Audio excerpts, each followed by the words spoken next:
Governor Holcomb's briefing will begin in 2 minutes. For the journalists joining us in the digital press room, if you would like to ask a question, you can click the Raise Your Hand button.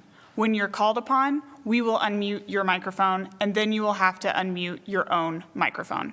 Thank you.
Good afternoon. Earlier this morning, I attended a service to celebrate the life of Officer Breanne Leith. What an incredible human being Breanne was and public servant.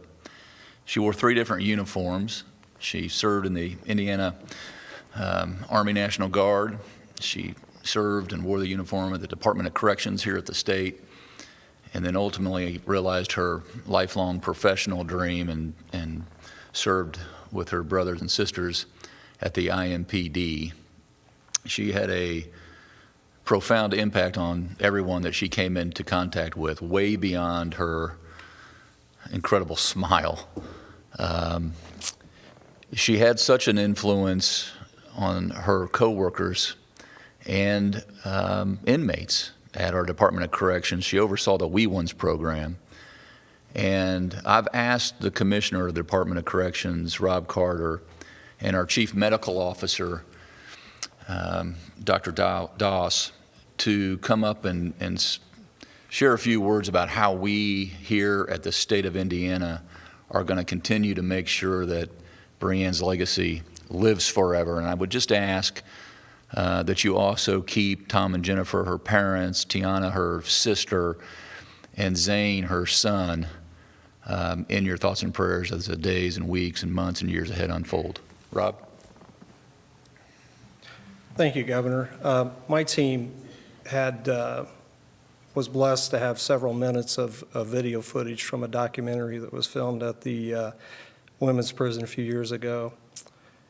In the footage, you're going to see there's some additional footage that she really talked about her son, talked about being a mother, being a future mother.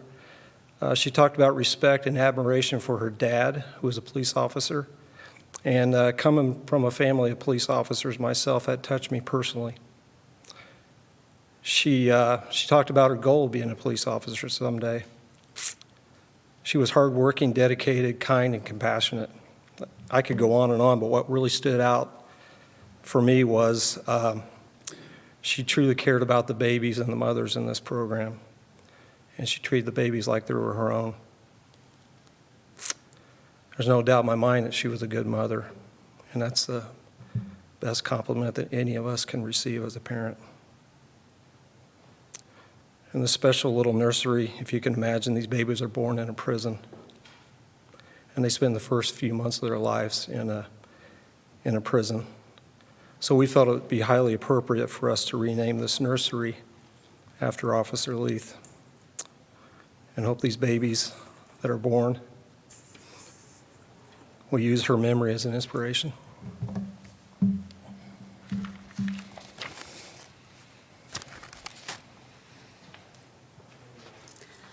On behalf of Indiana Department of Correction, I want to introduce or announce and dedicate the We Ones Nursery to Officer Breanne Leith in her honor. Thank you.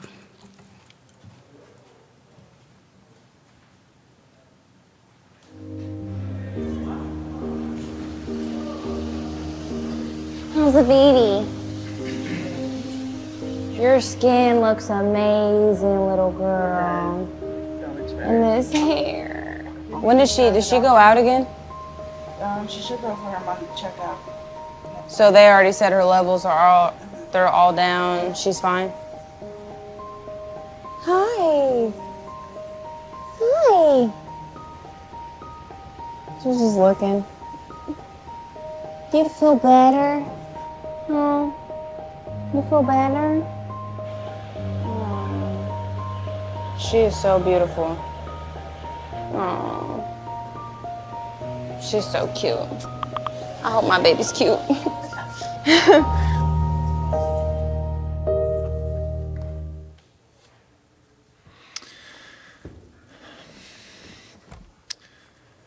Well, I hope that not just during this time, but in the coming days, as we all together as a state work our way through this pandemic, that we bring an equal amount of passion and compassion as Breanne did every day that she came to work. And with that, in your other job as an OBGYN, that's got to be pretty touching to you as well, but Makes me miss my profession just a Well. little bit, sir, my old. I can only imagine, but don't go anywhere. No, planning on. This is our daily doctor's appointment, so you want to give us an update on where we are? Thank you, Governor. Today, we reported 611 new cases of COVID-19, and unfortunately, an additional 41 Hoosiers who have died of this disease.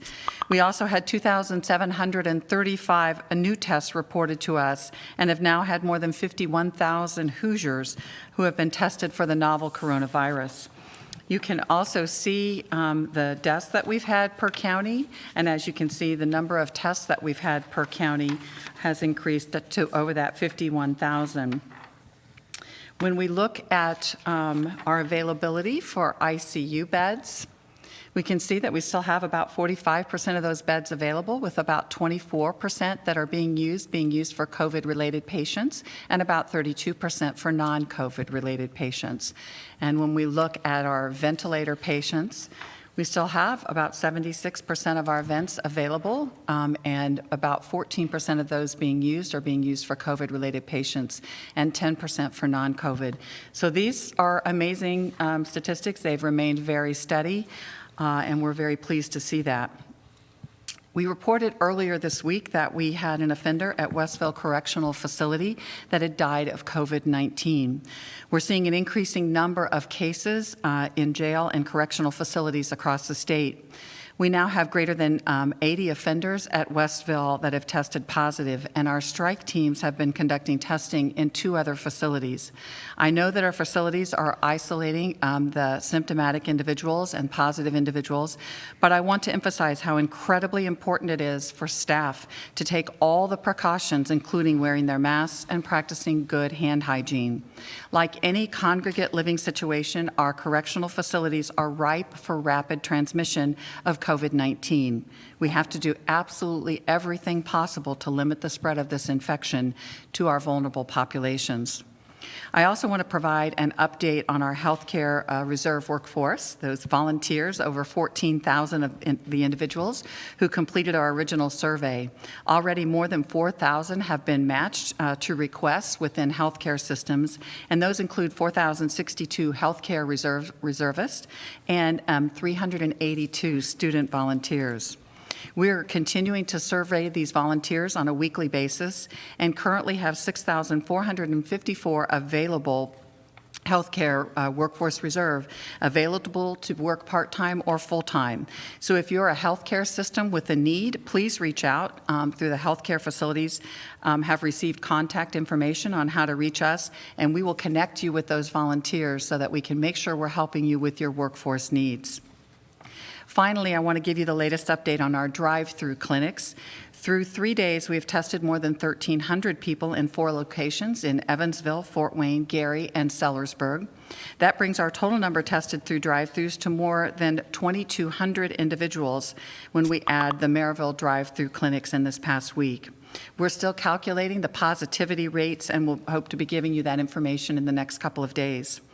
I want to thank everyone who has helped with these testing efforts. We could not have done this with just our staff alone, the Indiana Air National Guard, our local health departments, and even local businesses who came out and brought lunch and other things to our group. So thank you very much for all that support. Governor? Thank you, Dr. Box. Fred, it's Thursday, which means you've got some very timely updates. We continue to experience extreme volumes of claims filings in Indiana, just like we are experiencing around the country. The most recently reported week, the week ending April 11th, we experienced and we saw 118,184 new claims successfully filed in Indiana. That number is slightly down from the previous week, but it still posts one of the highest weekly totals of unemployment claims filed in Indiana history. In the month of April, from April 1st through April 15th, we paid out a total of 432,740 unemployment insurance payments. Now keep in mind, for the entire month of April in 2019, we had 71,000 total claims paid out for that month. So I want to talk a little bit about Uplink. Uplink is our unemployment insurance system that actually pulls in the claims and people can file the claims through our Uplink system.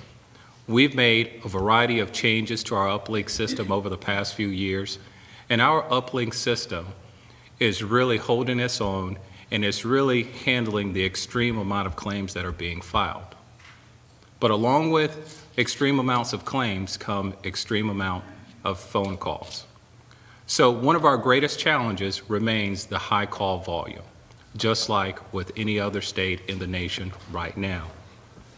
In fact, so far for the month of April through April 14th, we've seen over 800,000 phone interactions. Specifically in Indiana, 2 of our top challenges with our high call volume.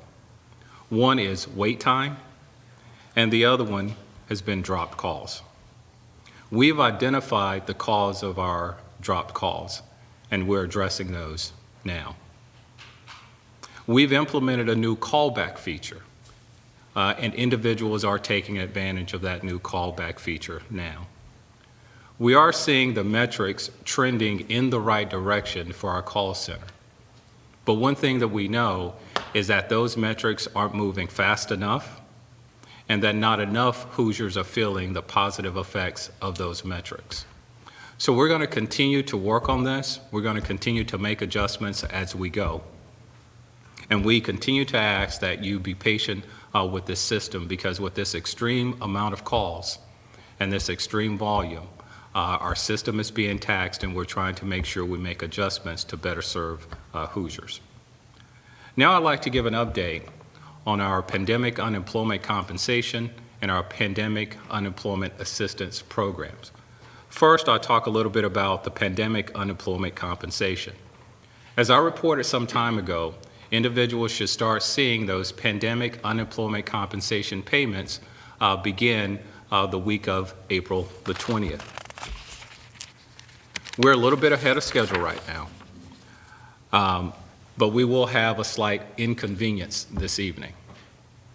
From 7 p.m. through about 10:30 p.m., we will take our Uplink system offline.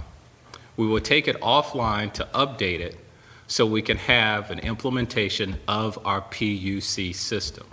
And as a result of those updates, we will begin dispersing payments on tomorrow. We believe that this small inconvenience of 3 hours is worth us providing payments a few days earlier to those individuals on our unemployment compensation system. Now, as a reminder, our PUC payments, that is a $600 weekly payment amount that's provided to individuals who are eligible under our regular unemployment compensation program. Now I'll give a little update on our pandemic unemployment assistance program. This is our temporary unemployment benefit program for a new classification of workers, those independent contractors, gig workers, those who are self-employed, etc. Now, as we reported before, we are building a completely new system to administer these claims. But right now, I'd like to talk about large-scale IT projects. Any large-scale IT project, which is what this is, go through about 4 different phases. Those 4 phases include planning, construction, testing, and release. So those are the 4 major phases that large-scale IT projects or systems go through. Now, we have 2 processes that are going simultaneously right now. One process is our application acceptance process. The other one is the payment disbursement process. I'll talk about each one of those separately. First, the application acceptance process. In that process, we are in the construction phase right now. And essentially, what the application acceptance process is, this is the creation and the coding of the infrastructure and the forms needed to actually accept applications into a system. Now, we have a target date for release and to open up this application acceptance part of the system for April 24th. Remember, that's a target date. And on that target date, we'll be able to accept PUA applications under this new system. For those individuals who've already filed under our current system, you'll be receiving an email for further instructions. Now, on to the second process. The second process is the payment disbursement process. We're a little further behind on the payment disbursement process. And essentially what this process is that it consists of gathering and collecting different types of financial information, and we actually get that together and it tabulates that data, and then it actually disperses a payment to an eligible individual. Right now, we have a target date for release and begin making payments on May 4th. Again, these are target dates. One thing that we all know with large-scale IT projects, there could always be delays. But based upon the information that we have at the time, those are 2 good dates for us. Remember, application acceptance date, April 24th. Release date, disbursement of payments, May 4th. Now, we are primarily focused right now at the Department of Workforce Development on making sure that we are administering the unemployment insurance benefits to those in need right now. That's our focus. But while at the same time, our agency does have a responsibility to connect people to training, to connect people to jobs, and to connect employers to skilled workers. There are employers around the state who are seeking employers right now. We're planning virtual job fairs in conjunction with our regional offices throughout the state. If you want to know more about the virtual job fairs that we're going to have, feel free to go to www.dwd.in.gov and scroll down to the DWD News section, and it will give a list of the virtual job fairs and the other information that may be relevant to you. I also want to remind people that if you're looking for any open jobs, you can go to indianacareerconnect.com. That's indianacareerconnect.com. Finally, I want to mention our Rapid Recovery Plan. In our Rapid Recovery Plan, this is essentially an accelerated action plan to support Hoosiers in securing jobs, growing skills, and developing talent when we find our way out of this pandemic. This is a joint effort with the Governor's Workforce Cabinet and partners like Strata Education. Our goal is to make sure that we come out of this pandemic stronger than when we came in it. That's what Hoosiers do. We go into a situation one way, but we come out of it stronger. So we're in this together, and we plan to make it out of this together. Thank you. Thank you, Fred. June 2nd, primary election day is right around the corner, and we are prepared, and I understand you've arrived at, with all the stakeholders, some consensus here recently, and you want to give us an update on the election that's coming. Absolutely. Thank you, Governor. Thanks for all you're doing for our state.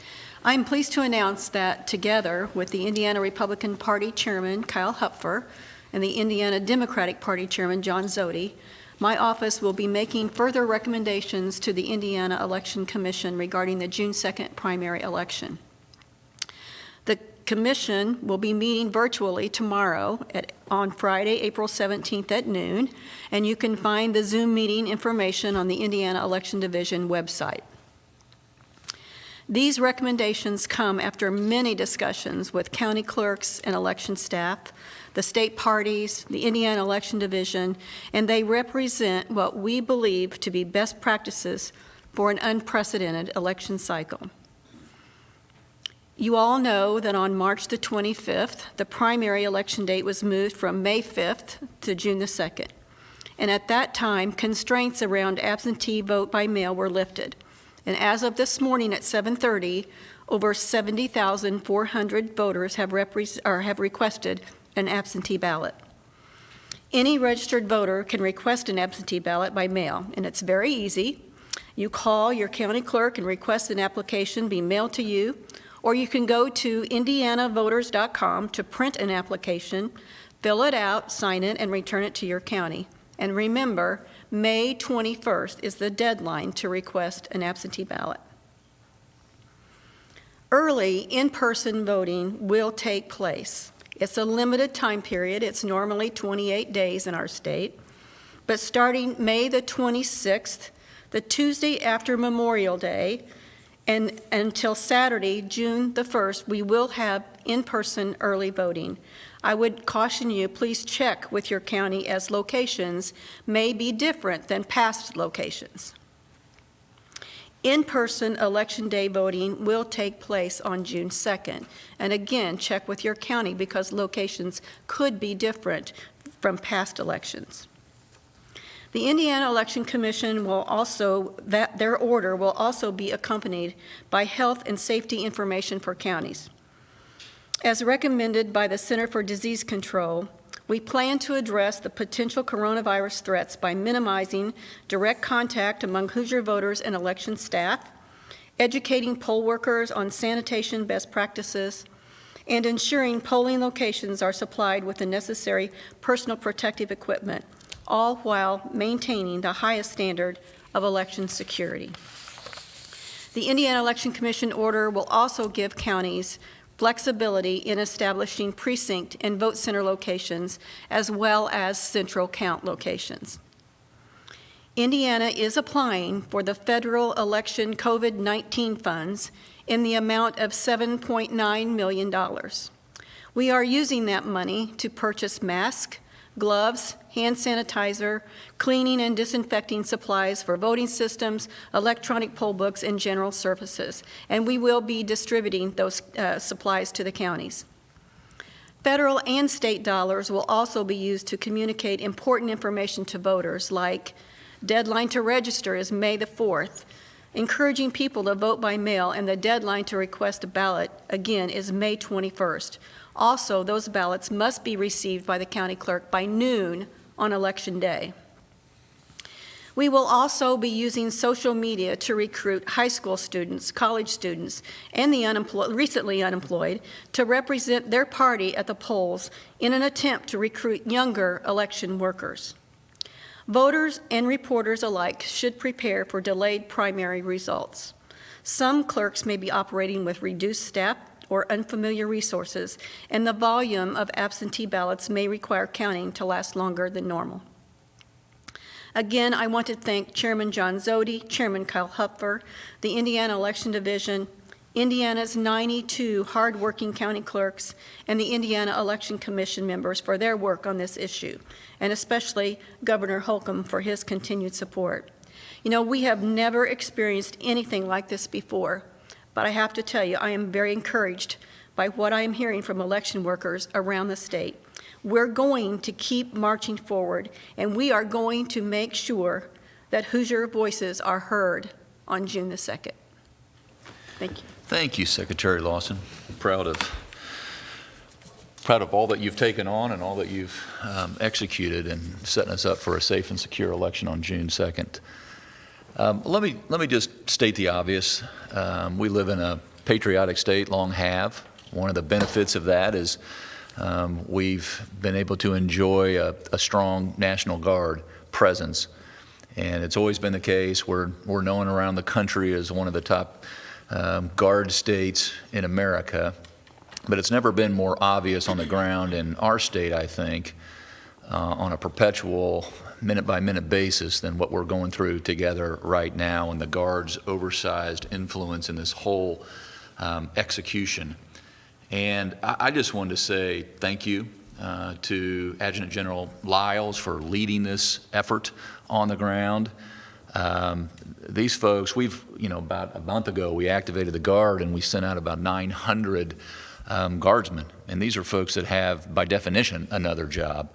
And they have packed, unsorted, delivered, and food to all these, various 12 different food sites that end up going to food banks, that end up going to food pantries, and making sure that families that are hungry are receiving the food and nourishment that they need to get to that next day.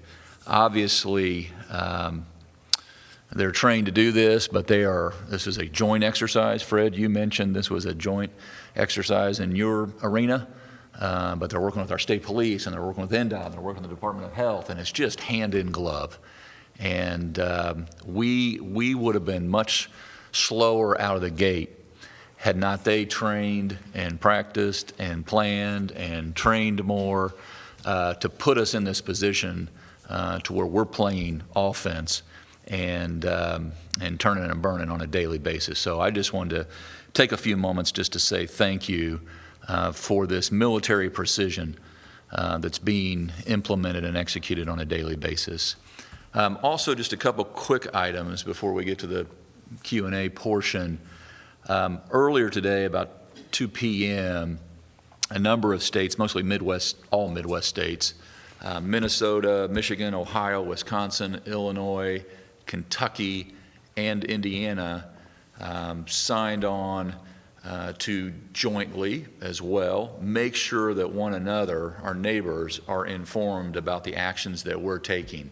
We're sharing information. We've been doing this.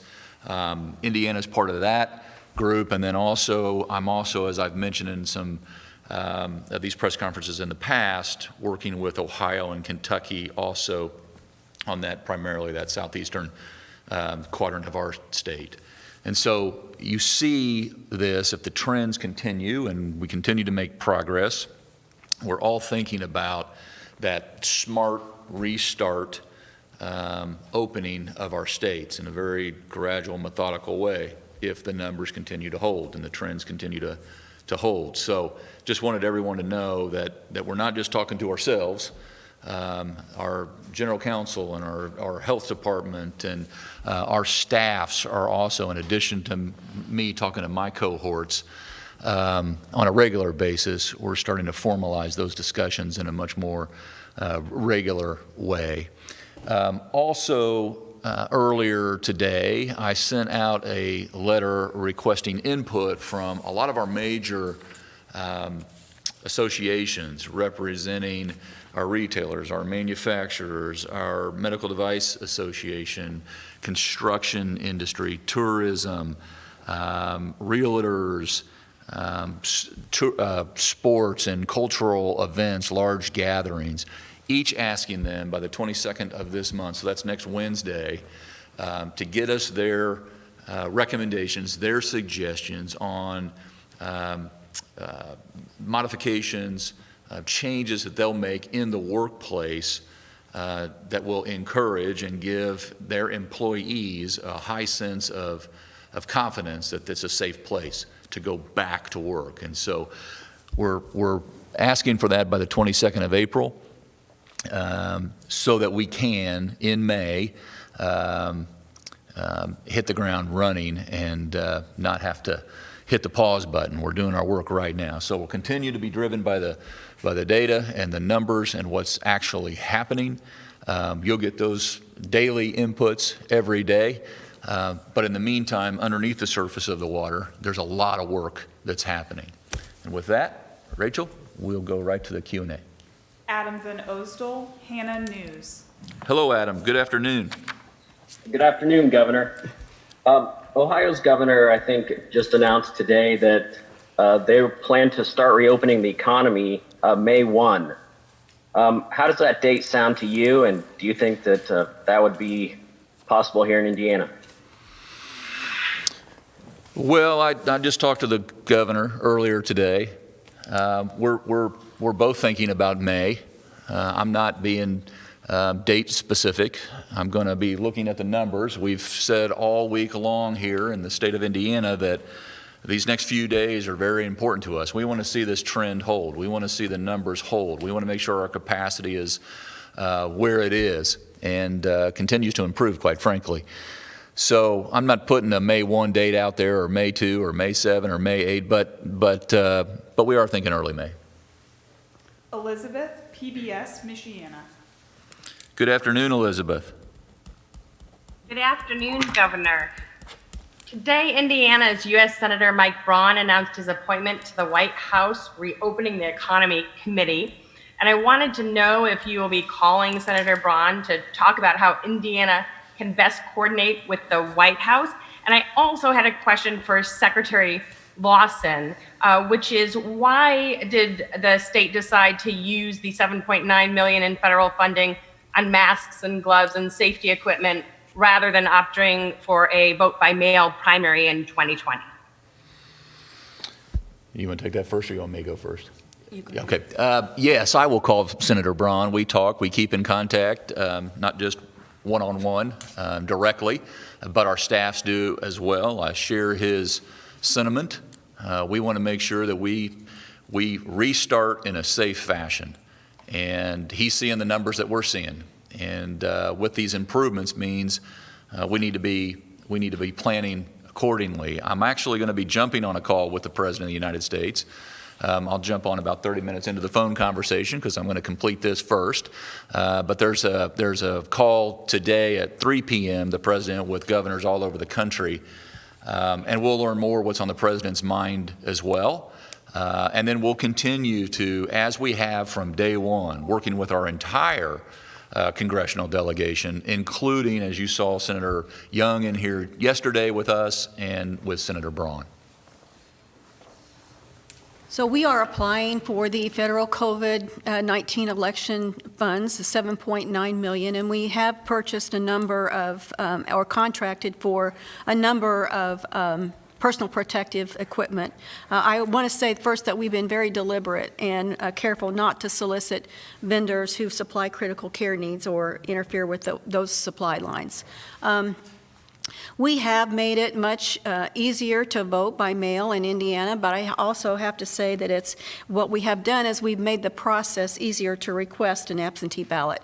So it's really not a departure from the norm. It's just an expansion of an existing process that clerks have been doing for years. That's the way we chose to spend that money, and we'll continue to protect our elections. I mentioned also in my remarks that we'll be doing PSA announcements to reach out to voters, to recruit younger poll workers to represent their parties on Election Day. So I think we're putting the $7.9 million to good use, and we'll continue to look at better ways to improve our elections. And Rachel, if I could just add something to Elizabeth's question. Very important what Senator Braun and Senator Young have shared over the last couple days about our federal partnership. There are also committees that have formed up around the state of Indiana, and we're working with them as well. Town managers, mayors, county commissioners, that local, state, and federal partnership. Connie has just articulated how we can be effective with our federal partnership down to the county clerks and the state's role in that as well. So yes, the committees that are forming up to get back to work in our nation's capital in Washington, D.C., very important, as is the state capitol and every county seat in Indiana. Emma Kate, Chalkbeat. Hello, Emma. Good afternoon. Hi, Governor. I wanted to ask you about the Governor's Emergency Education Relief Fund money. Have you applied for that yet? And when do you expect to see that money reach the state? Also, I understand that governors will have a few options for how to distribute that money, and I was wondering which you're planning to use. Yes, and I've tasked, and I see Chris walking up to the podium right now, our budget director at OMB. You want to elaborate on exactly where we are right now and then what we're thinking about, how we're working with the Department of Education and CHE, et cetera? Absolutely. If you'll remember when we talked about a lot of the federal relief package and the Education Stabilization Fund, there are 3 separate buckets for that. And the one bucket goes directly to K through 12 school corporations in the state of Indiana. Another bucket of funds will go to our higher ed institutions. And the third bucket, approximately $61 million, which you asked about, is the governor's emergency fund. And that can be used across the spectrum of both K through 12 and higher ed institutions. And it's really to promote and assess how we can promote remote learning. And so it is an assessment of not only the technology that is available or is not available, but then also getting those teachers up to speed as far as being trained to conduct remote learning. As the governor mentioned, we've had several calls with the U.S. Department of Education and as well as the interaction with the State Department of Education and the Commission for Higher Ed to figure out how best to utilize those funds. We have not filed the application because we want to put that planning document, include that as part of our submission. Thank you, Chris. Thanks, Emma. Brandon Smith, Indiana Public Broadcasting. Hello, Brandon. How are you? I'm good, Governor. How are you? Thank you. Good as well. This is a question for you and for Secretary Lawson. With the President of the United States, among other top Republican officials, saying that vote by mail isn't a safe way to conduct an election, are you worried that Hoosiers are going to hear that message and be scared away from participating in the process? We've long been voting by mail. I have a high level of confidence in the integrity of our election process. Thanks, Brandon, for the question. As you know, in Indiana, any voter has to have a voter ID, and that ID record is linked to the Bureau of Motor Vehicles. And every county clerk has the ability to check a voter's record. And, you know, our trends in this state have grown since we passed the opportunity for people to vote early in person. The trends are that early in person in voting has been increasing over a number of years, and also so have the absentees. So again, we're continuing with the norm. It's an expansion of a process that the clerks have done for years. So I feel good about the process here in Indiana. Yeah, Brandon, we'll have a safe and secure election. Mary Ann Ahern, NBC, Chicago. Hello, Mary Ann. Good afternoon. Hi, thank you so much for taking my question. Sure. You talked about the prisons at the beginning, Dr. Box, but I wanted to ask, because there are so many staff members who obviously live in neighborhoods near those prisons, and there is fear that that is creating a public health hazard. Some of them have just received those masks this week. They're certainly not wearing N95s. They have not all been tested. Would you consider a lockdown to ensure social distancing? 500 inmates at a time line up for meals, 400 to 600, for daily meds. Folks in those communities, especially in Northwest Indiana near Westville and Michigan City, are very, very concerned. You want to let Yeah, I see Commissioner Commissioner Carter. And then we'll go back to you too as well. Yeah, we've had to change the way we do business, and as far as our meals go, they move in cohorts. The meals are staggered, and, we're doing the best we can as far as that goes. I can't speak to those on the outside that may be infected, but, we have our offenders that have tested positive. They are quarantined. They are isolated from different parts of the facility. And if you're talking about Westfield, that's just one dorm, although there are quite a few that are positive in a single dorm. Again, and also the PPE. We have been working on our own PPE for weeks, and we started in probably mid-March, making it before anybody else was making it, because we wanted to take care of our employees first and our staff and our inmates before we took anything from a supply that had to go to healthcare, medical personnel, or first responders. And we have been rolling that out, and we feel like we've got every facility equipped with masks and with PPE now. Thank you. Anything you'd like to add? Just to say that I think Dr. Doss has done an amazing job to identify any guard that had been in and out of this particular unit, and every one of those guards will be tested so that they know not only that they could be at risk for infecting someone else in the facility or another guard, but also when they go home to their families and to their communities, because that's very important. And Dr. Doss has been incredibly vigilant about making sure that these individuals get appropriate medical care. We spent a good part of this morning on the phone with hospitals in that area, just letting them know about exactly what's going on in case we need services, and even have actually reached out to EMS in that area to make sure that they know that there may be increased calls and how would we divide that up. So I think that the Department of Corrections has done an amazing job making sure that we've covered all the bases.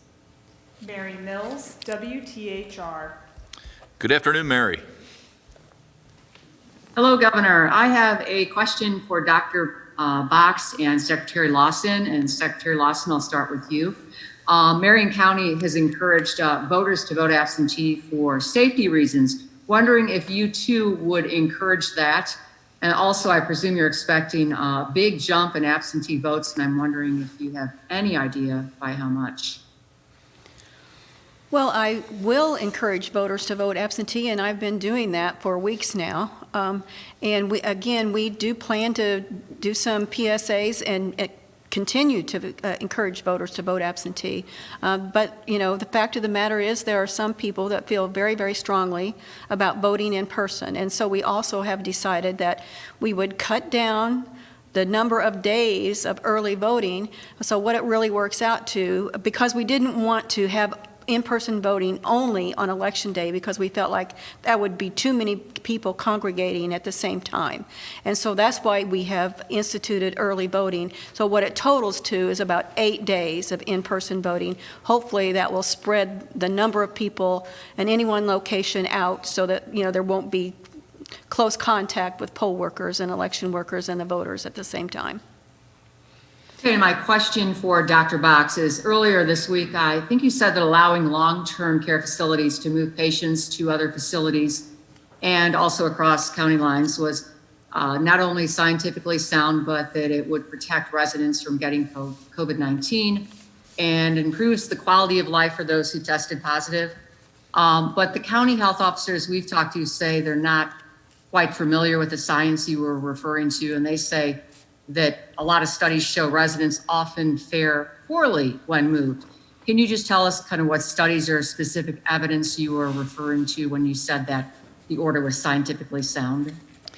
So I want to reemphasize the fact that I didn't take instituting this order lightly. I have greatest respect for our local health officers and public health in our counties and have worked well with them in the past. And I did speak with both county health officers that were involved in particular orders that were contrary to this particular order that I put out.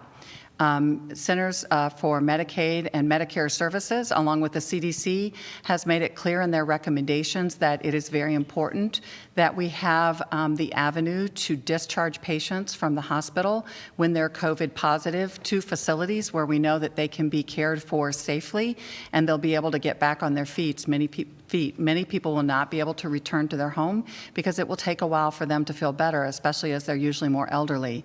It's also very, very important that individuals that are COVID negative, when many people that we test in their facility are positive, have the opportunity to be moved to another facility or another branch of that facility and still be quarantined as long as they've tested negative so that they have a decreased chance of becoming infected with COVID-19. That's what I would want for my parent or my grandparent or anyone else in my family. So that's what we hope to do. With regards to isolating specifically, I was talking about individuals that are maybe in a memory care unit and the difficulty that they have sometimes when they become totally isolated. And in talking with Department of Aging, the ability to be able to have more social stimulation for them if they're in a unit that's completely COVID positive and being cared for by individuals that may be COVID positive or actually have gotten over their disease, that can be ideal in the circumstance that they can go on and have congregate meals and still have that stimulation. Marcus Green, WDRB, Louisville. Good afternoon, Marcus. We'll return to Marcus. Lindsay Doty, Indianapolis Business Journal. Hello, Lindsay. Hello, Governor. My question is for Secretary Lawson. I'm curious, still having in-person voting those early days and on election day, you'll need to recruit poll workers still. So what steps are being done to do that? And have you heard from counties? Are they worried about being able to recruit enough workers?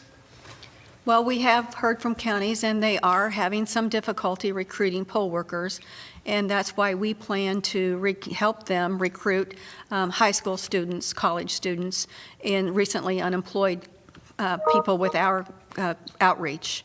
We had a call this morning and we've redone all of our, we always were doing election outreach, but we've honed our election ads, and they'll be starting very, very soon. We return to Marcus Green. Hello, Marcus. We'll work with Marcus offline. Rob Burgess, the Wabash Plain Dealer. Afternoon, Rob. Afternoon, Governor. Secretary Lawson, I wanted to return to vote by mail. By the postmaster's own account, the Postal Service will be out of funds by September. How will vote by mail commence during the general election if there is no mail through which to vote? And what about switching to digital voting, given how often people do things like filing their taxes electronically? And then Commissioner Payne, I know you've mentioned this before, but could you go over self-employed people applying for unemployment? I've heard reports that people are being denied or are still waiting on a response. Thanks. Well, you've asked a lot of questions in one statement. Let me just start by saying that I have no reason to believe that we will have problems with the mail in November. If we do, we will have our elections as normal. If we have to limit vote by mail or absentee possibilities, I think that we could do that. However, remember that Indiana is not a vote by mail state. We vote in person early for 28 days, and we vote on election day. And so we will work around the Postal Service issues as they arise. So with regard to the pandemic unemployment assistance, the portion of the act that pays for the independent contractors, those individuals who are applying under our system now, as mentioned earlier, they will receive a denial. But what we've done is we've updated our system to make sure that we're reaching out to those individuals who've applied already. If they've not received an email from us, they will receive an email from us at some point in the future, letting them know what next steps they need to take. In many of those cases, they probably need to give us some updated information, which will be applicable to the new system that hopefully will go online on April 24th. Stephanie Zeppelin, Wish TV. Hello, Stephanie. Hello, can you hear me, Governor? Loud and clear. Hi. So President Trump has said that he wants to announce today that he's going to open the economy back up. I know you're working with some other governors. When you say relaxing the regulations or opening the economy, I mean, I assume it's not just going to go from 0 to 100. You are correct. Do you have any ballpark as to how you might ease it open or what people might expect? I'm assuming we're not all going to a Colts game next week. Right. No, it'll be a very methodical, data-driven, rolling, gradual, incremental process. And so it won't go from 0 to 100, or it won't be like flipping on a light switch where everything is immediately back to normal. We didn't arrive here overnight, and we're not going to get out of the woods overnight. That's exactly why, though, we want to gather all the economic information right now in terms of that economy coming back online through our various sectors in the state of Indiana. So all that hard work, all that work is ongoing, has been, but will become even more intense from today through that May time period. Nikki Kelly, Fort Wayne Journal-Gazette. Good afternoon, Nikki. Good afternoon, Governor. I was wondering, earlier from the Indiana Election Commission said that they were going to look into applying online for the application. And so it doesn't appear that we're going to be doing that. And also, was there any consideration given to mailing out an application for absentee ballot to all registered voters? Thanks, Nikki. We cannot afford to mail an application for an absentee ballot to every voter. We felt like we could spend our money more wisely in other ways. And what was your other part of the question? I'm sorry. The Indiana Election Division. Yeah, the absentee ballot application. We're about a week away from getting that online. I didn't mention it in my remarks because it's not up yet, and I didn't want people looking for it today. But we are within a week and a half at most, getting an application online, so it would eliminate a process. So instead of calling the clerk's office and have them mail an application, fill it out, mail it back, and then the clerk mail the ballot, we will have that application online, and it will eliminate that first 2 mailings. It will eliminate the requirement to mail the absentee into the clerk's office and then to have them mail it back to you. So we're excited about that. It's gonna really make the operation, I think, in the clerk's office a lot more efficient, because that application will then immediately be in their hopper, we call it, the next morning or that day. So yes, we are developing that as we speak. Abdul Hakim Shabazz, Indy Politics. Good afternoon, Abdul. Good afternoon, Governor. I was writing a cheat sheet and wasn't paying attention. I apologize to you folks. You're a multitasker. A couple of things. First of all, we found these daily news conferences to be extremely helpful and get information. Are there any plans in the next couple of weeks, Governor, to do maybe sort of a statewide, sort of virtual town hall where you, your staff are there to address all the citizens of Indiana? Because I know a lot of us will get questions from readers and viewers and listeners that we just can't get to, number one. And number two, Dr. Box, is there any intention, or would you folks in the health division be willing to share some of the models that you all look at with us in the media, so we can kind of see the same thing that you folks looking at, so we can better inform our audience as to, here's what the Department of Public Health says. We look at, the University of Washington model, or, the IUPUI model. So we all have sort of the same mutual point of reference to look at. Yeah, we'll continue, Abdul. Look, don't restrict yourself to this hour, 2:30 to 3:30, to have your questions answered. We're open 23 other hours a day, too. We're working around the clock and managing our way through this, I would say, fairly successfully. But yeah, we'll look at all kinds of ways to get the communication directly to your subscribers, your viewers, your members. We're working with, like I mentioned at the very outset of this, doing phone conferences every day with groups. So anything's on the table, but we got to maximize our time every day to keep making the progress while we're right in the middle of this storm. And dare I say, getting on the other side of it. And I think he had a question for you, Connie. Abdul, did you have? It was for me. Oh, I'm sorry. It was for Dr. Boggs. I was hoping Connie was going to take it, but Dr. Lawson. we do look at several models, as I've discussed, and we review those every Thursday and look at them. They do change every week, every day, and we're not just looking at models for the entire state. We look at models for all different regions because the state of Indiana does not have everybody at exactly the same place. So I don't think that's something that we would be sharing because that would be a snapshot in time for a particular area and wouldn't really be all that helpful. Our final question is from Kayla Sullivan, Box 59. Good afternoon, Kayla. Good afternoon, Governor. So I want to talk a little bit about grocery store workers. Large chains like Kroger have asked to be deemed extended first responders or emergency workers for the purposes of getting more PPE access. I say PPP all the time now. So PPE. And what is it going to take to get places like hair salons open back up? I know there's a petition going around to possibly allow them to make it one person at a time while wearing masks and gloves. Would that kind of fall under some of the ways that you're working with certain companies to come up with their own plans? Do you like that plan to let one person in at one time? What are your thoughts? Well, that's what we're working through right now, Kayla. Obviously, we're going from kind of a shift in thinking from essential to non-essential to how you do business, when you do business, who you do business with, how many people, what is the... So it's a long list of factors that we'll contemplate and crunch when we roll out that next executive order.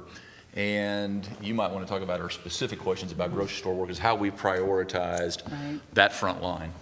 So even though our personal protective equipment is getting better, we're not at the place that I can even give personal protective equipment to every community health worker that's going into homes and taking care of our elderly people that may have congestive heart failure or diabetes or other things. And I really, have encouraged them to use those masks that are made by local churches or by themselves. I would love to have masks to give to everybody, but I would really encourage those essential workers like those in food markets to be able to make those masks and to use those masks. And again, it's not just about the masks, it's about the hand washing that is so critical.